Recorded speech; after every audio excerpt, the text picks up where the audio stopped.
నమస్కారం వార్తలకు స్వాగతం. ముందుగా ముఖ్యాంశాలు.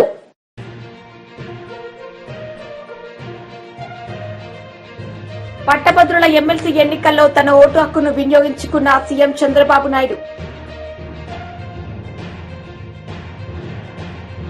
హెచ్సీఎల్ టెక్ కేఆర్సీ క్యాంపస్ ప్రారంభోత్సవంలో సీఎం రేవంత్ రెడ్డి ఈ సందర్భంగా ప్రారంభం. పట్టభద్రుల ఎమ్మెల్సీ ఎన్నికల్లో సీఎం చంద్రబాబు నాయుడు తన ఓటు హక్కును వినియోగించుకున్నారు. ఈ సందర్భంగా ఆయన మాట్లాడుతూ అర్హులైన ప్రతి ఒక్కరూ తమ ఓటు హక్కును వినియోగించుకోవాలని సూచించారు.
ఎమ్మెల్సీ ఎన్నికలు జరుగుతున్నాయి. అది కూడా టీచర్స్ కాన్స్టిట్యున్సీకి. వీళ్ళందరూ కూడా చదువుకున్న ఓటర్లు. నేను అందరికీ ఒకటే విజ్ఞప్తి చేస్తున్నా, ఓటు వేయడం అనేది మన బాధ్యత. ప్రతి ఒక్కరూ కూడా మీ ఓటు హక్కుని ఉపయోగించుకునే బాధ్యత నెరవేర్చాల్సిన అవసరం ఉంది. భారతదేశం ఒక పెద్ద ప్రజాస్వామ్యం. ఈ ప్రజాస్వామ్య దేశంలో ఓటు అనేది ఒక పెద్ద ఆయుధం. మీ అభిప్రాయాలు మీరు చెప్పడానికి కానీ, అదేవిధంగా భారతదేశంలో ప్రజాస్వామ్యాన్ని చైతన్యంగా పెట్టడానికి ఈ ఓటు అనేది ఒక హక్కు కింద తీసుకొని అందరూ కూడా ఒక బాధ్యత కూడా. ఆ విషయం కూడా మనం గుర్తుపెట్టుకోవాల్సిన అవసరం ఉంది. ఎప్పుడైతే ఓటేస్తామో అప్పుడు మనందరం కూడా ఒక చైతన్యవంతమైన ప్రజాస్వామ్యానికి నాంది పలుకుతాం. అది ప్రోగ్రెస్కి కానీ, వెల్ఫేర్కి కానీ, భారతదేశ ప్రతిష్టకు కానీ పనిచేస్తుంది. ఈ ఓటు హక్కు అనేది ప్రతి ఒక్కరూ ఉపయోగించుకోవాల్సిందిగా ప్రతి ఒక్కరికి విజ్ఞప్తి చేస్తుంది. హెచ్సీఎల్ టెక్ కేఆర్సీ క్యాంపస్ ప్రారంభోత్సవంలో సీఎం రేవంత్ రెడ్డి పాల్గొన్నారు. ఈ సందర్భంగా ఆయన ప్రసంగించారు. Good morning everyone. My colleague Minister T. Sridhar Babu Garu, Mr. Vijay Kumar, CEO and Managing Director HCL, Mr. Pawan Vadapalli, CVP and Global Head Digital Business, and Mr. Jayesh Ranjan, Special Chief Secretary Telangana Government. All of you wonderful professionals. I'm happy to inaugurate the KRC campus of HCL in Hyderabad. Every day these days, I'm either signing new MOUs with multinational and big corporations come to Hyderabad, or we are inaugurating new facilities of MOUs we signed last year. Today, Hyderabad and Telangana are the fastest growing city and state in the entire country. In just over 1 year, I'm proud to share we have received highest investments in Telangana, both domestic and foreign. We have made it the number one in job creations. We have highest AI adoption and lowest inflation. When I first said I will make Telangana $1 trillion GDP state, some people said it was not possible.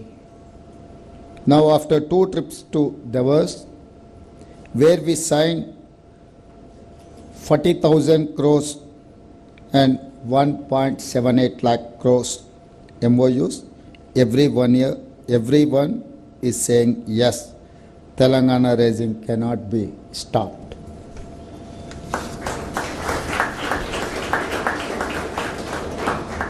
When I said my competition for Hyderabad is not with Mumbai, Delhi, Chennai, Bangalore, some people said it was very big dream.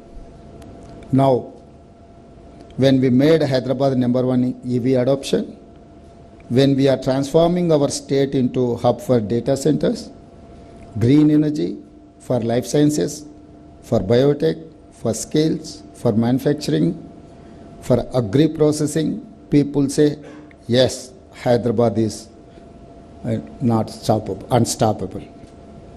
When I first said Telangana rising, some people were not sure. Now whole world agrees. When I first said Hyderabad rising, some people were in doubt. Now the whole world agrees. We welcomed Amgen, one of the world's largest life sciences company. A few days ago, we conducted BioAsia, one of the world's finest conferences, and today we are here at HCL. As a global company, HCL Tech has made India proud. It operates in 60 countries and more than 2.2 lakh people.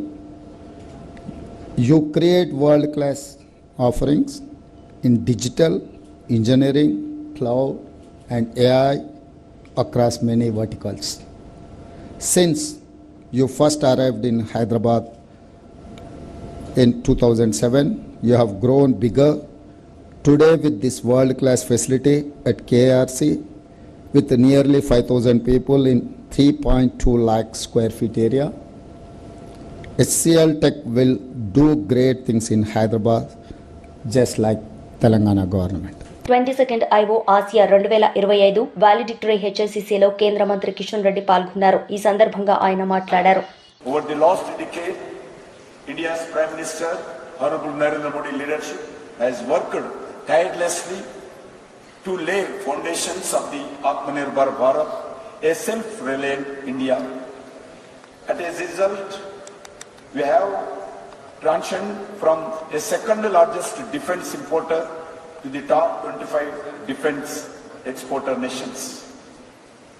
In 2024, we had a zero export of mobile phones, and today exports of mobiles from India crossed rupees 1.2 lakh crores. We aspire to be a 5 trillion economy over next couple of years, and India will emerge a 7 trillion economy by 2030. We have set an ambitious target by our Honorable Prime Minister, 30 trillion economy by 2047 with a per capita income $18,000 per annum.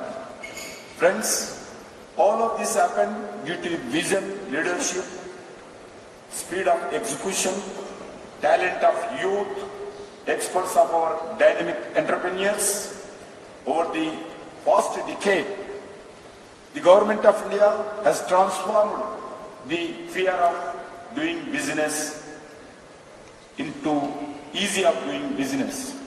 This was possible due to our government carrying out revolutionary reforms across the multiple sectors, industries, across all sectors are gaining immensely from establishment of single large market through one nation, one tax regime, the uniform goods and service tax regime. Similarly, financially, inclusion has significantly improved, with nearly every village now having a bank or branch or banking correspondent. Loans from MSMEs and business have become much easier, and even ordinary street vendors have been linked to easy loans when the loans given to the farmers and agriculture sector have more than doubled. Under the Mudra Yojana, financial assistance to all the needy persons to given loans and young and small entrepreneurs. As a result of several initiatives in India, global studies now show that over past decade, the provision of basic amenities and empowerment has helped 25 crores Indians to raise out of. MLC Lella Appireddy media సమావేశం నిర్వహించారు. ఈ సందర్భంగా పలు అంశాలపై ఆయన మాట్లాడారు.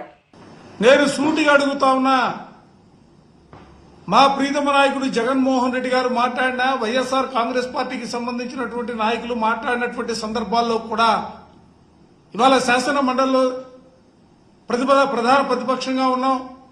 ప్రధాన ప్రతిపక్షంగా ఉన్నటువంటి పరిస్థితుల్లో ఈ రాష్ట్రంలో జరుగుతున్నటువంటి అనేకమైనటువంటి అక్రమాలపైన ప్రభుత్వ లోపాలను ఎత్తి చూపే ప్రక్రియకి సంబంధించి కూడా ఏ విధంగా పనిచేస్తుందో గడిచిన 2 రోజులుగా మనం అందరం కూడా చూస్తానే ఉన్నాం. అదే విధమైనటువంటి రీతిలో అసెంబ్లీలో కూడా ప్రధాన ప్రతిపక్షంగా ప్రభుత్వ తప్పులను ఎత్తి చూపాలా, ప్రజా సమస్యల్ని ప్రభుత్వం దృష్టికి తీసుకెళ్లాలనే ఆలోచనతోనే ఇవాళ ప్రధాన ప్రతిపక్షంగా మమ్మల్ని గుర్తించమని వైఎస్ఆర్ కాంగ్రెస్ పార్టీ కోరుతున్నటువంటి అంశాన్ని ప్రత్యేకంగా నేను ఇవాళ ప్రజానికాన్ని కూడా గమనించమని చెప్పి నేను కోరుతా ఉన్నా. వాళ్ళు ఏం మాట్లాడుతూ ఉన్నారు? ప్రతిపక్ష హోదా కావాలట, ప్రజల మద్దతు లేదట. నేను సూటిగా అడుగుతా ఉన్నా, సీట్ల సంఖ్యాపరంగా 11 సీట్లు మాకు వచ్చున్నాయేమో, కానీ ఈ రాష్ట్రంలో 40% ప్రజానికం వైఎస్ఆర్ కాంగ్రెస్ పార్టీకి అండగా నిలబడినటువంటి వైనాన్ని కూడా ఈ సందర్భంగా గమనించమని చెప్పి నేను కోరుతా ఉన్నా. మీరంటా ఉన్నారు ఏదో హోదాకు సంబంధించినటువంటి అంశాన్ని, అధికారాన్ని మేమేదో అనుభవించడానికి అడుగుతున్నట్లుగా ప్రజల్లో ఒక భావాన్ని తీసుకురావడం కోసం మీరు చేస్తున్నటువంటి ప్రయత్నాలను కూడా నేను ఖండిస్తా ఉన్నా.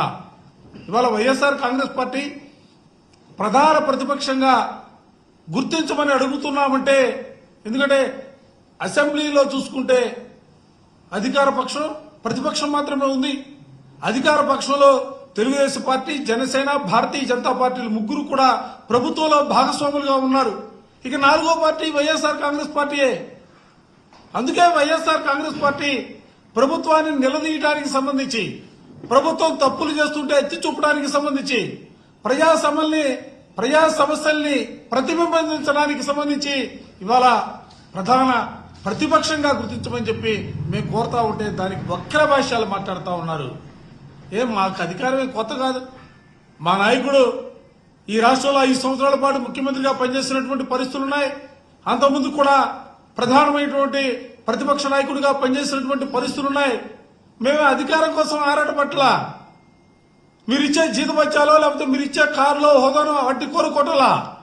ఇవాళ మేము ఆశించేది, ఆలోచన చేసేది ఒక బాధ్యతాయుతమైనటువంటి రాజకీయ పార్టీగా, 5 సంవత్సరాల పాటు ఈ రాష్ట్రాన్ని పరిపాలన చేసినటువంటి రాజకీయ పార్టీగా, ఈ రాష్ట్రంలో ప్రజలకు ఉన్నటువంటి సమస్యల్ని ఎప్పటికప్పుడు ప్రభుత్వ దృష్టి తీసుకెళ్లాలా, ప్రభుత్వం చేసే తప్పుల్ని ప్రజల దృష్టికి తీసుకెళ్లాలా ఆలోచనతో ఆ విధమైనటువంటి రీతిలోనే ఇవాళ ప్రధానమైనటువంటి ప్రతిపక్షంగా గుర్తించమని చెప్పి కోరుతా ఉన్నాం. హోదా గురించి మేము ఆరాటపడతలా, ప్రతిపక్షంగా మాత్రమే గుర్తించాలని కోరుతా ఉన్నాం. ఎందుకంటే ప్రధాన ప్రతిపక్షంగా గుర్తిస్తే నిన్న చూశారు అసెంబ్లీలో 17 మంది వైస్ ఛాన్సలర్ని బలవంతంగా రాజీనామా చేస్తే ఆ రాజీనామాకు సంబంధించినటువంటి అంశాన్ని ప్రభుత్వం దృష్టికి తీసుకెళ్లి ప్రభుత్వాన్ని నిలదీసినటువంటి పరిస్థితులు ఉన్నాయి.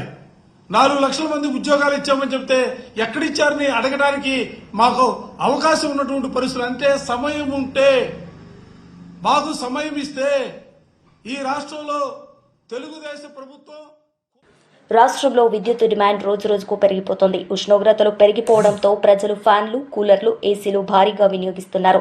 దీంతో రికార్డు స్థాయిలో విద్యుత్ డిమాండ్ నమోదవుతోంది. ఈ నెల 25వ తేదీ ఉదయం 8 గంటల 3 నిమిషాలకు 16,506 మెగావాట్ల ఆల్ టైమ్ రికార్డు నమోదైంది. అంతకుముందు ఈ నెల 21వ తేదీన 16,412 మెగావాట్ల డిమాండ్ను అధిగమించింది. గతేడాది మార్చి 8వ తేదీన నమోదైన అత్యధిక విద్యుత్ డిమాండ్ 15,623 మెగావాట్లు. దీన్ని ఈ ఏడాది ఫిబ్రవరి 5వ తేదీనే విద్యుత్ సంస్థలు అధిగమించాయి. ఎమ్మెల్సీ కవిత మీడియా సమావేశం నిర్వహించారు. ఈ సందర్భంగా ఆమె మీడియాతో మాట్లాడారు. దీనికి కంప్లీట్గా కేవలం మిత్తి కోసం, అప్పుల మీద మిత్తి కోసం కట్టింది 22,000 కోట్లు. యావరేజ్గా ప్రతి నెల లెక్క కూడా ఉన్నది. అన్ని 10 నెలలు నేను బాగా స్పష్టంగా చూసిన, మరి ముఖ్యమంత్రి గారు ఎందుకు చెప్పారు ఈ మాట అని. ఏ నెలలో కూడా 2,600కు మించి ఒక్క నెలలో కూడా డబ్బులు కట్టలేదు ప్రభుత్వం. మరి ముఖ్యమంత్రి గారు 6,500 కోట్లు కడుతున్నాం నెలకని ఎందుకు చెప్తా ఉన్నారు మిత్తి? ఎందుకు అబద్ధాలు ఆడుతున్నారు? మీరు అబద్ధాలు కంటిన్యూస్గా చెప్పి కేసీఆర్ రాష్ట్రానికి 7 లక్షల కోట్ల పైసలకు అప్పు చేసిండని అబద్ధాలు చెప్పి అధికారంలోకి వచ్చిండ్రు. అధికారంలోకి వచ్చిన తర్వాత నిజాలు చెప్పాలి కదా. ఎందుకంటే మేమందరం కూడా బీఆర్ఎస్ పార్టీ నుండి అసెంబ్లీలో, కౌన్సిల్లో మీకు నిరూపించినాం, అన్ని కాగితాలు చూపించి. 4.3 లక్షల కోట్ల అప్పు ఈ రాష్ట్రానికి తీసుకొచ్చిన మాట వాస్తవం. దాంట్లో ఖర్చు ఎట్లా పెట్టినాం, ఎన్ని ప్రాజెక్టులు కట్టినాం, అన్ని అంశాలు కూడా చెప్పడం జరిగింది. అయినా కూడా పదే ముఖ్యమంత్రి గారు చెప్పిన అబద్ధాలనే చెప్తూ వాటిని నిజం చేస్తామేమో, లేకపోతే నిజం అయిపోతాయేమో అనేటటువంటి ఒక భ్రమలలో ఉన్నట్టుగా అనిపిస్తూ ఉన్నది. ఓ పక్క అప్పులు, ఇంకో పక్క ఆదాయం. ఎంత దారుణం అంటే ఒక రాష్ట్రాన్ని పరిపాలన చేసే ముఖ్యమంత్రికి ఎంత ఆదాయం వస్తుందన్న విషయం అయితే ఖచ్చితంగా తెలిసి ఉండాలి కదా. ఆయన ఏమంటారు, రాష్ట్రానికి 18,000 కోట్ల ఆదాయం వస్తుందని చెప్తున్నారు. మళ్ళీ నేను ఇదే కాగ్ రిపోర్ట్ చూపిస్తూ ఉన్నా. ఇందులో స్టేట్స్ ఓన్ రెవెన్యూ అన్నది కూడా సపరేట్గా చూపించింది. దాంట్లో కాగ్ ఏం చెప్తుందంటే యావరేజ్గా చూసుకున్నట్టయితే 12,000 కోట్ల పైచీలకు ఆదాయం రాలేదు ఈ రాష్ట్రానికి. మరి 18,000 కోట్లను ఎందుకు చెప్తా ఉన్నారు ముఖ్యమంత్రి గారు? ఎవరిని మభ్యపెట్టడానికి చెప్తా ఉన్నారు? ఓ పక్కనేమో ఆదాయం ఉన్నది లేనట్టుగా చెప్తున్నారు, ఇంకో పక్క అప్పులు కట్టనివి కట్టినట్టుగా చెప్తున్నారు. మరి ఇదంతా ఎందుకోసం చేస్తున్నారు? ఏం కన్ఫ్యూజన్ క్రియేట్ చేయాలని చేస్తున్నారు అన్నది రాష్ట్ర ప్రజలు ఆలోచించాలి. ఇంకొక దారుణమైన విషయం ఏంటంటే ఆదాయం పడిపోవడంలో ప్రధానమైనటువంటి కారణం ఇవాళ హైడ్రా. ఎందుకు ఈ మాట చెప్తా ఉన్నా అంటే నేను సాధికారికంగా చెప్పగలుగుతా ఉన్నా. స్టాంప్స్ అండ్ రిజిస్ట్రేషన్స్ యొక్క ఆదాయం ప్రభుత్వం ఏమనుకున్నదంటే 18,000 కోట్లు వస్తుందని ఒక అంచనా వేస్తాయి ఏ ప్రభుత్వాలైనా కూడా. ప్రభుత్వం అఫీషియల్గా వేసినటువంటి అంచనా 18,000 కోట్లు. కానీ వీళ్ళు హైడ్రా పేరుతోని సృష్టిస్తున్నటువంటి విధ్వంసంతో ఆ ఆదాయం పడిపోయింది. 5,800 కోట్లకు ఆదాయం పడిపోయింది. ఇది స్పష్టంగా సుస్పష్టంగా తెలుస్తుంది. అయినా కూడా అరాచకం ఆపకుండా నిన్న మొన్న కూడా మలక్పేటలో పోయి మళ్ళీ ఇల్లు ఊలగొట్టిండ్రు. హైదరాబాద్ యొక్క బ్రాండ్ ఇమేజ్ని సర్వనాశనం చేసేటటువంటి ప్రయత్నం చేస్తుంది కాంగ్రెస్ సర్కార్, తప్పితే పెంచేటటువంటి ప్రయత్నం చేస్తలేదు. కాగ్లో ఉన్నటువంటి వాస్తవాలు ఇవి, నా స్టోరీస్ కాదు, నా కథలు కాదు. కంప్లీట్గా ఆదాయం పడిపోయినటువంటి పరిస్థితి ఉన్నది స్టాంప్స్ అండ్ రిజిస్ట్రేషన్. మరి ఇవన్నీ ఒక పక్కన ఉంటే ముఖ్యమంత్రి గారు ఏం మాట్లాడతారు? ఏం మాట్లాడింది అసలు? ప్రధానమంత్రి గారిని కలిసి కొత్త విషయం ఏమైనా చెప్పిరా? కొత్త ప్రాజెక్ట్ ఏదైనా డబ్బులు ఇవ్వమని అడిగినరా? మొన్న పోయినప్పుడు ఏవైతే ఇచ్చినో మళ్ళీ అవే రిప్రజెంటేషన్స్ నిన్న కూడా ఇచ్చిండ్రు. ఇచ్చి బయటకు వచ్చి ఏమంటారు? ఎస్ఎల్బీసీలో ప్రమాదం జరిగిందని ఎవరో విలేకరు మిత్రుడు మీలాంటి వాళ్ళే అడిగినట్టున్నారు, పత్రికా మిత్రులు. ఆయన ఏమంటాడు? ఎస్ఎల్బీసీ విషయంలో అసలు బీఆర్ఎస్ హయాంలో పనే జరగలేదు, కంప్లీట్గా మేమే చేసినాం కాంగ్రెస్ వచ్చినాక అని చెప్తారు. ఇది నిజంగా పచ్చి అబద్ధం. ఎస్ఎల్బీసీ విషయంలో కేసీఆర్ గారి యొక్క విశాల హృదయం ఏంది తెలవాలి అంటే ఎస్ఎల్బీసీ ప్రాజెక్ట్ విషయంలోనే తెలుస్తుంది.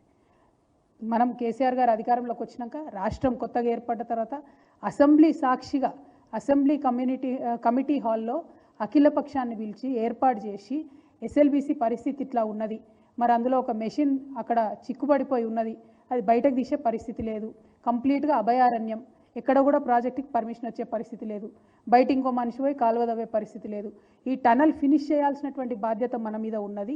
ఎస్ఎల్బీసీ నుండి శ్రీశైలం లెఫ్ట్ బ్యాంక్ కెనాల్ నుండి తెలంగాణకు నీళ్ళు రావాలంటే ఇక ఈ ప్రాజెక్టులో ముందుకు పోవడం తప్ప వెనక్కి వచ్చే మార్గం లేదని చెప్పి అఖిల పక్షానికి ఎక్స్ప్లెయిన్ చేసి పెద్దలు జానారెడ్డి గారు ఆనాడు ప్రతిపక్ష లీడర్గా ఉంటే వారిని ముందు పెట్టి ఆ ఒక్క కాంట్రాక్టర్కి 100 కోట్ల అడ్వాన్స్ ఓపెన్గా కుల్లాగా ఇచ్చినటువంటి వ్యక్తి కేసీఆర్ గారు.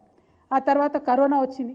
కరోనా తర్వాత ఆ కాంట్రాక్టర్ మళ్ళీ ఇబ్బంది పడి మేము పనులు చేయలేం సార్, పనులు ఆగిపోతున్నాయంటే మళ్ళా 100 కోట్ల కాంట్రాక్టర్కి ఎస్ఎల్బీసీ టన్నెల్లో సహాయ చర్యల్లో ప్రభుత్వ వైఫల్యాన్ని కప్పిపుచ్చుకునేందుకు బీఆర్ఎస్ ను విమర్శిస్తున్నారని మాజీ మంత్రి హరీష్ రావు ఆరోపించారు. టన్నెల్లో ఇప్పటికీ సహాయ చర్యలు ప్రారంభం కాలేదని ఆగ్రహం వ్యక్తం చేశారు. ఎందుకు రేవంత్ రెడ్డి గారు సమీక్షించలేదు? ఇక్కడికి వచ్చి ఎందుకు ఆ కుటుంబాలను ధైర్యం చెప్పే ప్రయత్నం చేయలేదు? నేను అడుగుతా ఉన్నా. ఎలక్షన్ పోవడానికి తీరిక ఉన్నది నీకు, ప్రచారానికి పోతున్నావు ఎలక్షన్లకు, కానీ ఇంత ముఖ్యమైన ప్రాజెక్ట్ ఈ రాష్ట్రంలో కుప్పగూలిపోతే పట్టించుకునే బాధ్యత నీకు లేదా అంటున్నా. అసలు ఇవాళ కాంగ్రెస్ అధికారంలో వచ్చిన 15 నెలల్లో 4 ప్రాజెక్టులు కూలిపోయినాయి. ఖమ్మం జిల్లాలో పెద్దవాగు కొట్టుకపోయింది, చాలా ఆస్తి నష్టం, పంట నష్టం జరిగింది. ఇవాళటి వరకు ఆ ప్రాజెక్టు పునరుద్ధరించే పని జరగడం లేదు. సుంకిశాల కుప్పగూలిపోయింది. హైదరాబాద్కు మంచినీళ్ళు ఇచ్చే సుంకిశాల ప్రాజెక్టు మీ నిర్లక్ష్యం వల్ల, అవినీతి వల్ల ఇవాళ అది కూలిపోయినటువంటి పరిస్థితి ఉన్నది. పాలమూరు ఎత్తిపోతల పథకంలో భాగంగా నిర్మించిన వట్టెం పంప్ హౌస్ జలమయమైపోయింది మీ యొక్క నిర్లక్ష్యం వల్ల. ఇవాళ ఎస్ఎల్బీసీ టనల్ కూలిపోయినటువంటి పరిస్థితి ఏర్పడ్డది. 4 ప్రాజెక్టులు కూలిపోయినాయి మీ 15 నెలల్లో. ఏం చేస్తుంది ప్రభుత్వం? నేను అడుగుతా ఉన్నా. అసలు నీళ్లు ఉన్న నీళ్లను కూడా కాపాడలే మీరు. శ్రీశైలం ఇప్పుడు అడిగలు చూస్తే మొత్తం ఖాళీ అయిపోయింది. మనకు శ్రీశైలం మీద మహబూబ్ నగర్ జిల్లా కల్వకుర్తి, నెట్టంపాడు, భీమా దాదాపు 2,50,000 ఎకరాలకు నీళ్లు రావాలి. మంచినీళ్లు మొత్తం ఉమ్మడి మహబూబ్ నగర్ జిల్లాకు కూడా దీని మీదనే ఆధారపడ్డది. మొత్తం శ్రీశైలం ఖాళీ అవుతా ఉంటే ఏం ప్రభుత్వం నిద్రపోతుందా? గుడ్లప్పగిచ్చి చూస్తుందా? ఎందుకు చేతగాక చేవలేనట్టుగా ఈ ప్రభుత్వం పనిచేస్తా ఉంది. ఇలా కల్వకుర్తి కింద 2,30,000 ఎకరాల ఆయకట్టు ఉంది. రేపు నీళ్లు తగ్గిపోతున్నాయి శ్రీశైలంలో. అక్కడి నుంచి ముచ్చెమర్రి నుంచి తీసుకుపోతున్నారు, పోతిరెడ్డిపాడు నుంచి తీసుకుపోతున్నారు. ఆపే బాధ్యత మీకు లేదా అని నేను అడుగుతా ఉన్నా. ఇప్పుడు అక్కడ సాగర్లో, అక్కడ కూడా నీళ్లు లేవు. సాగర్లో సాగర్ ఆయకట్టు 6,30,000 ఎకరాలు సాగర్ ఆయకట్టు ఉన్నది. 2,50,000 ఎకరాలు మహబూబ్ నగర్ లో ఉన్నది. దాదాపు 10 లక్షల ఎకరాల ఆయకట్టు ఉన్నది. అటు సాగర్ నీళ్లు కుడికాలువకి వెళ్ళి ఆంధ్రప్రదేశ్ తీసుకుపోతున్నారు, ఇటు రాయలసీమకు పోతిరెడ్డిపాడికి వెళ్ళి తీసుకుపోతుంటే కేఆర్ఎంబీతో మాట్లాడడమో, కేంద్ర జలవనరుల మంత్రితో మాట్లాడి ఆపే బాధ్యత మీకు లేదా? బీఆర్ఎస్ పార్టీ ముళ్ళు గట్టబట్టి పొడిస్తే తప్ప ఈ ప్రభుత్వం నిద్రలేస్తలేదు. ఒక్కసారి కాదు, మీరు చూశారు. మొదటి కేఆర్ఎంబీ మీటింగ్ లోనే మన ప్రాజెక్టులన్నీ కూడా కేఆర్ఎంబీకి అప్పగిస్తూ ఆ రోజు ఒప్పుకొని వచ్చిండ్రు. వెంటనే మా నాయకుడు కేసీఆర్ స్పందించి 10 ఏళ్లు మేము అప్పచెప్పలేదు, సెక్షన్ 3 కింద కృష్ణా నదీ జలాల పంపిణీ అయ్యే వరకు ప్రాజెక్టులు ఇవ్వమని చెప్పినాం, నువ్వు ఎట్లా ఇస్తావు అని కేసీఆర్ గర్జిస్తే అప్పుడు మేలుకొని అసెంబ్లీ పెట్టి లేలే మేము ప్రాజెక్టులు ఇవ్వం, మేము వాపస్ తీసుకుంటున్నాము అని అసెంబ్లీలో ఏకగ్రీవ తీర్మానం చేసిండ్రు. ఎప్పుడు కేసీఆర్ గర్జిస్తే మీరు తీర్మానం చేసిండ్రు. రెండవది, చంద్రబాబు నాయుడు గారు గోదావరి నీళ్లను ఆంధ్రాకు తీసుకుపోయే ప్రయత్నం చేస్తా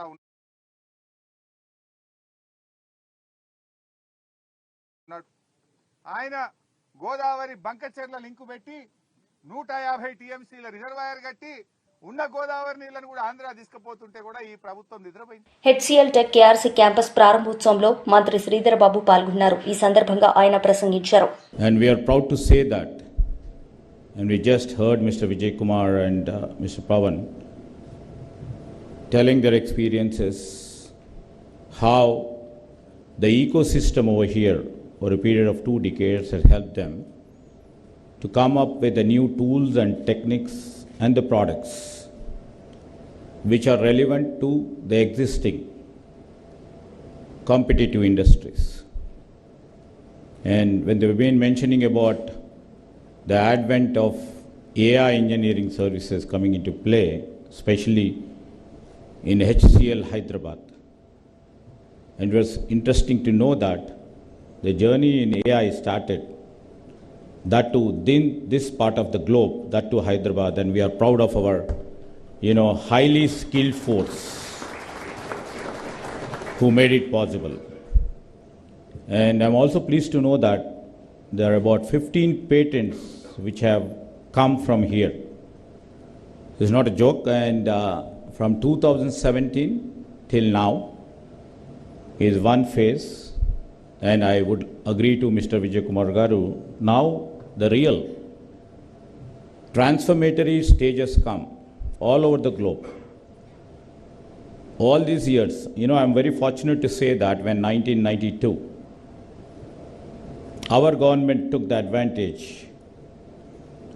when the advent of IT took place. And in 1992, it's our government, I could like to say that our Congress government started the innings of information technology, laying the foundation stone for the software technology park.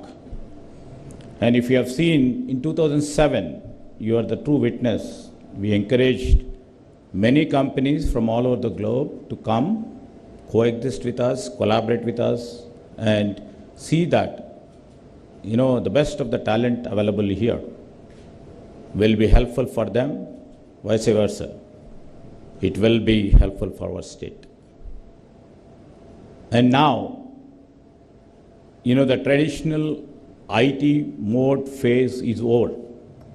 I think so. Recently, our Chief Minister, in his dream, our government dream is to make our economy a 1 trillion economy. How do we take IT into our fold and leverage from it? If we move, in a traditional mode, we can't achieve. వార్తలు ముగించే ముందు ముఖ్యాంశాలు మరోసారి.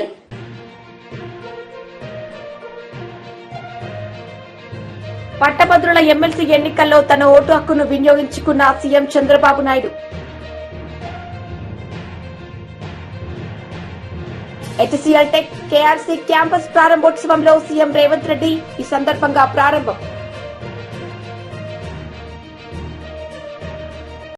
ఈ వార్తలు ఇంతటితో సమాప్తం. తిరిగి ప్రసారమయ్యే వార్తల్లో మళ్లీ కలుద్దాం. అంతవరకు సెలవు. నమస్తే.